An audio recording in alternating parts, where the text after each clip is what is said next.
ছোটবেলায় নিজের খাতার উপরে কখনো ৭৮৬ লিখেছেন?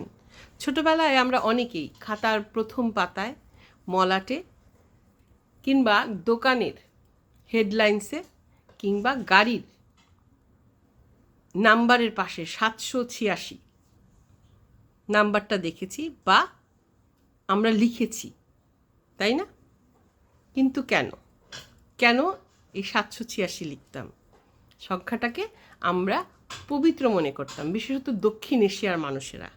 আমরা মনে করতাম এই ৭৮৬ বিসমিল্লার বিকল্প, শর্টকাটে এটা লিখলেই বিসমিল্লা লেখা হয়ে যায়, তাই না? আমরা এভাবেই কিন্তু অনেকে ভেবেছি বা ভাবতাম, এই কারণেই কিন্তু লিখতাম। কিন্তু আসলে কোরআন ও হাদিস এ বিষয়ে কি বলে? ইসলামে এর কি কোনো ভিত্তি আছে, নাকি এটা হারাম বা বেদাত? আর এটা কোথা থেকে এলো? এই যে ৭৮৬ এটা কোথা থেকে এসেছে? এটা এসেছে প্রাচীন আরবি হিসাব পদ্ধতি আবজাদ থেকে।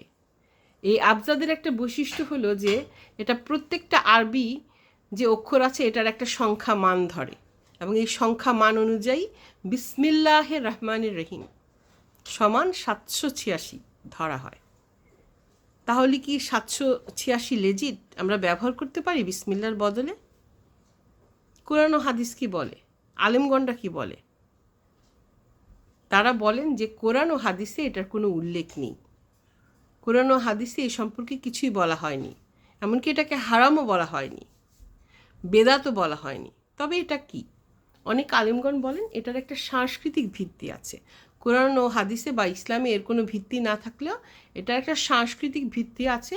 এটা ব্যবহার করা হারাম না, বেদাত না, লিখতে পারি, তবে ওই যে সাংস্কৃতিক চিন্তাভাবনা করে, বিসমিল্লা বলে নয়।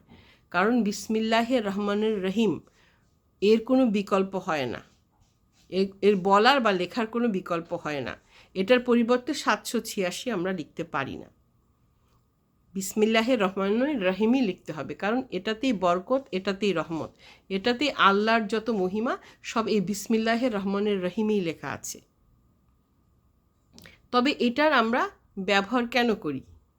ওই যে একটা বিশ্বাস থেকে, আমাদের ভুল বিশ্বাস থেকে আমরা ৭৮৬টা ব্যবহার করি, যেটা ব্যবহার করা খুব একটা যুক্তিযুক্ত নয়, আর বিসমিল্লার বিপরীতে তো নয়। সো নেক্সট টাইম আমরা যখন এটা ব্যবহার করব এটা চিন্তা করব যে এটার একটা সাংস্কৃতিক ভিত্তি আছে, কিন্তু এটার কোনো ধর্মীয়, ইসলাম ধর্মীয় ভিত্তি নেই। এটা চিন্তা করে আমরা লিখব না যে এটা লিখলে আমাদের বিসমিল্লা লেখা হয়ে যাবে।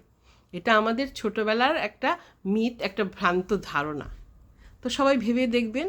আসসালামু আলাইকুম ওয়া রাহমাতুল্লাহি ওয়া বারাকাতুহু।